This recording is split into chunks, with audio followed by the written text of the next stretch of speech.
I'm Jaden Pitts, and I'm here to start off the Liberty North Track and Field State Recap Show. We will be interviewing everyone from the state roster except for Elena Gordon, who couldn't make it. She took 7th overall for shot put. Boys took 5th overall in the state meet, and girls took 18th overall, but with only 4 girls. And we will be starting off with Weston Edwards.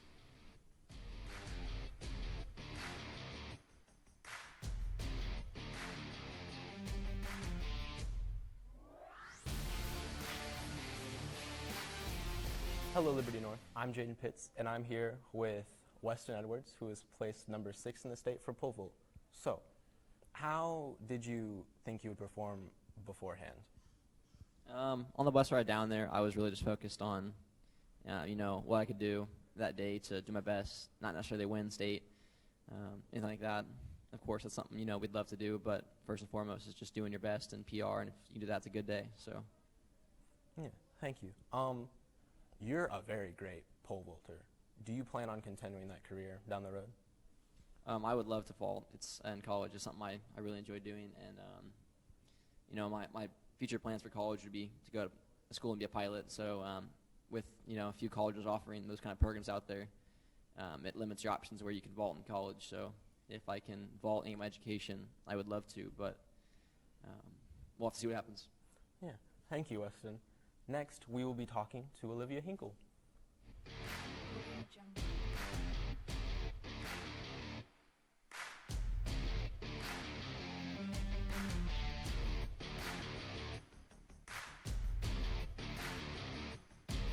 Hello, it's me again. Today, we're with Olivia Hinkle. She placed 6th in the state. Just tell me about your history with high jump. I high jumped in 8th grade, and I had beaten the high school record with a jump of 5.2 unofficially, and then freshman year I had a back injury, so I decided it probably wasn't the best decision to high jump.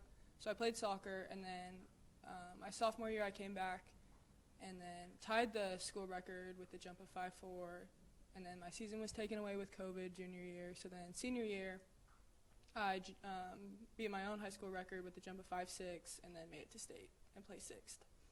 That's really nice. So,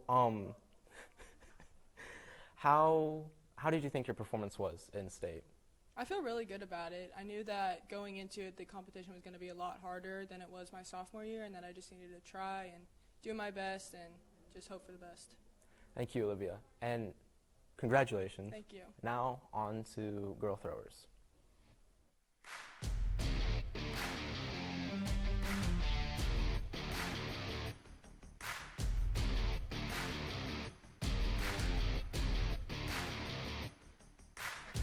Welcome back. I'm here with Caitlin Peak and Hailey Lingard. So, Caitlin, you've been committed to Northwest Missouri State.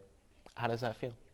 It feels really good because, losing our junior year, it really, put a dent in, the whole recruiting process. And so I struggled a lot with some other schools and recruiting with them, and, they didn't see my potential, but Northwest saw my potential, and I stuck with them, and Northwest has always been a home, so it feels really good, and it was weight off my shoulders my senior year to know I have a home for the next 4 years. Yeah. So, speaking of COVID, how did it affect your senior year?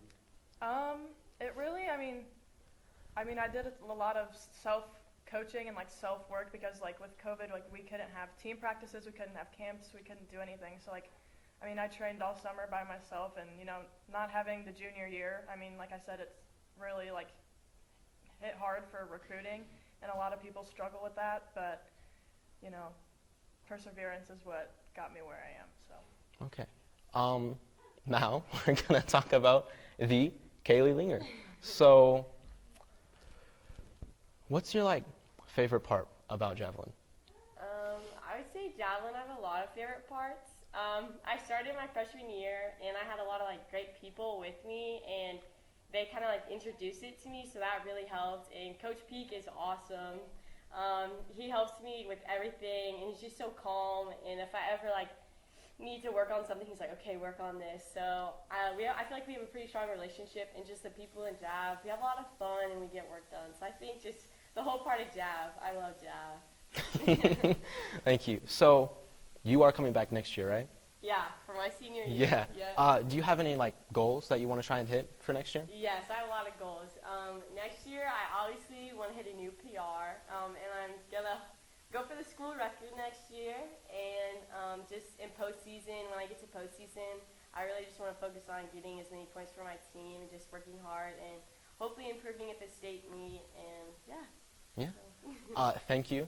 Congratulations to the both of you. Thank you. Now on to the 4x800.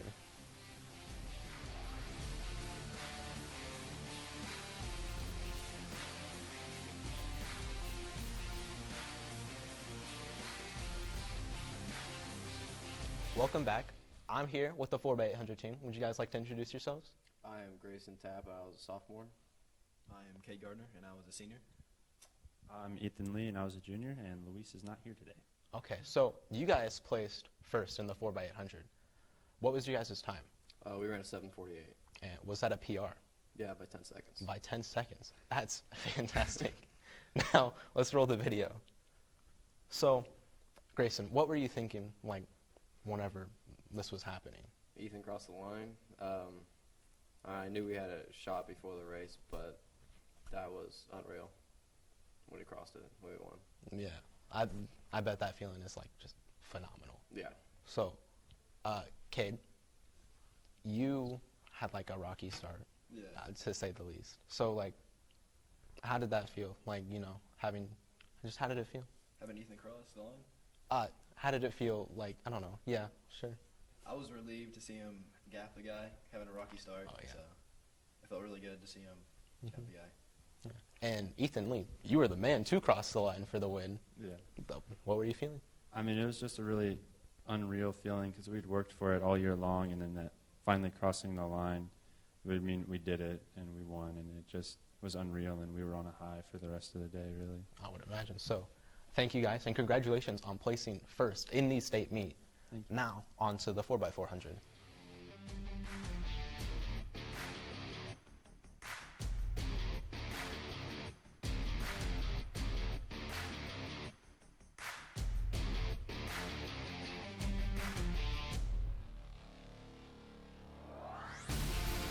Welcome back. I'm here with the 4x400 team. Would you guys like to introduce yourselves? Yeah, I'm Ethan. I'm a junior.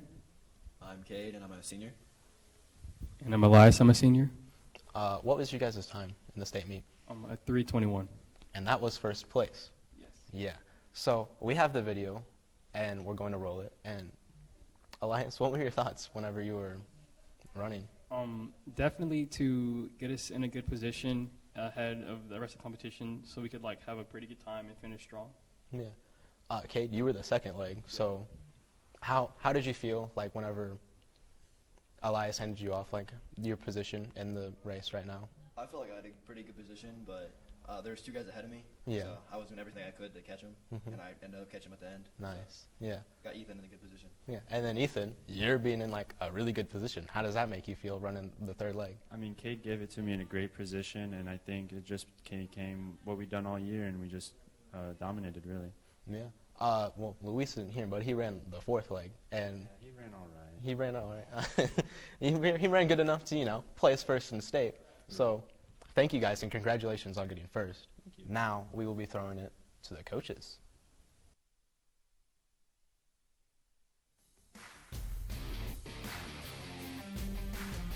Welcome back. I'm here with the coaches now. Would you guys like to introduce yourselves? I'm Dave Chatlos. I'm the head girls coach and the distance coach for the boys team. I'm Coach Peak. I'm the head boys coach and work with all three of our throwers that went to the state meet as well. And one of the throwers was your own daughter. How did it feel coaching her and like the rest of the girls throwers? Oh, it was a great feeling to be able to have three girls qualify in three different events. Was just amazing. That's a tribute to, you know, myself and then Coach Bowling and Coach Lee, who also work with those kids. It's just a very rare occurrence to have three kids from three different events, but then they also, all three made all state, so that was really amazing. And as far as coaching my daughter, that was one of the most difficult things I think I've ever had to go through. I mean, you're always nervous when it's one of your athletes, but then when it's my own daughter, it's just, it was amazing to see her come through. And, She finished her career with a PR throw on her last throw by over 2 meters to place third in the state. And it was just a very proud moment as a coach and as a dad as well. So, her days are done as an Eagle, but I'm looking forward to seeing her throw up at Northwest Missouri State for the next 4 years. So, awesome experience. Mm-hmm.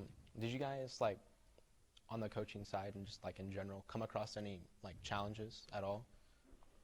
Well, I'll talk about the first challenge we had on our trip down. We were on 435 just before Front Street, and our motor coach broke down in rush hour traffic. And thank goodness there was a wreck just a little bit a ways up in front of us, and traffic was already moving slow. But it was a very scary, time when we've got 25 students on a bus, and we're responsible for them, and we've got cars going by at 55 miles per hour.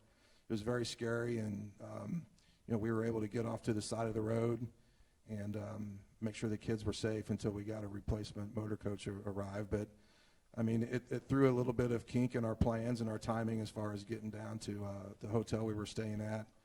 But the kids were mentally tough, and they didn't let them phase them. And they could have taken an attitude like, oh my gosh, this is horrible, and this is just going to be a forebearer of bad things to come. But that was not the case at all. So they handled it in stride, and we're ready for the challenge. So.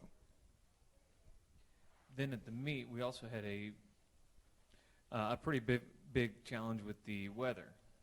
We had planned our meet schedule and our entries based on about an 8-hour meet with 2 hours between each event for some of our top distance runners. Ethan Lee and Luis Perez were supposed to get about 2 hours between each race. But right as they were walking onto the track for their 4x8, their first event, we had lightning strike, and we had a 2-hour weather delay. So instead of pushing everything back 2 hours, they decided to try and scrunch the whole meet together as fast as they could possibly do it. So instead of having 2 hours between each event, they had less than an hour between each event.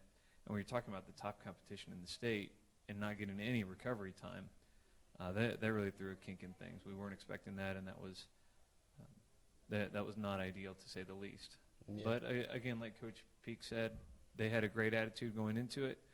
They persevered through hardships, and we still walked away pretty happy with 4 state titles, and I think 4 girls were all state. All 4 girls. That's correct. Yeah, all 4 girls were all state, and 7 boys, I think, 6 or 7 boys. So it was really a really good day, especially considering the circumstances. Yeah, and congratulations on coaching such an amazing track and field team. Now on to Ethan Lee.